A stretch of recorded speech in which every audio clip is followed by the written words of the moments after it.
Mani galvenie pienākumi ir pieņemt preci, salikt pa sortimentiem un izvest veikalā. Paliek brīvāks laiks, tā jāiet pašam arī palīgā kārtot.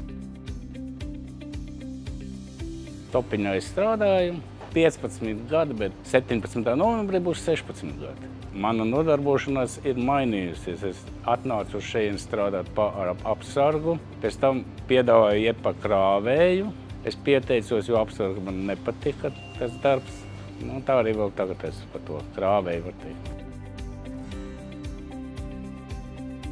Jāierodas 8, bet es ierodos 7. Piekārtoju noliktavu, visu sagatavoju, lai preces varētu pieņemt ērti un labi.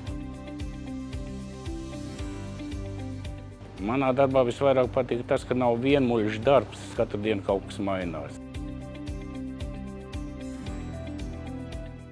Bauskas pili, Rundāles pili, pārējais tad tā. Sīkumiņas arī var paskatīt. Pirkuma grozājumā man maz, jo iepērkas man lielāko daļu sieva. Manai sievai garšo meduskoku, un tāpēc arī šad tad nopērku viņai.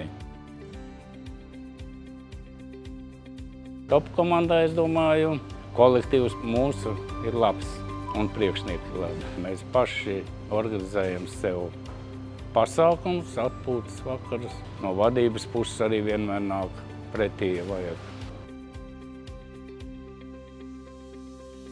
Topā ir savi pieceļi.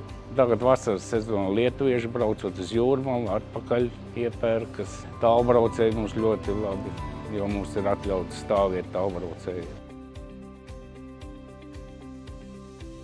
Kas nav bijis Bauskas topā, es jums ieteiktu iebraukt, varat dabūt svaigas būciņas, kebabus un arī citus gardumus, kas mūsu veikalā ir.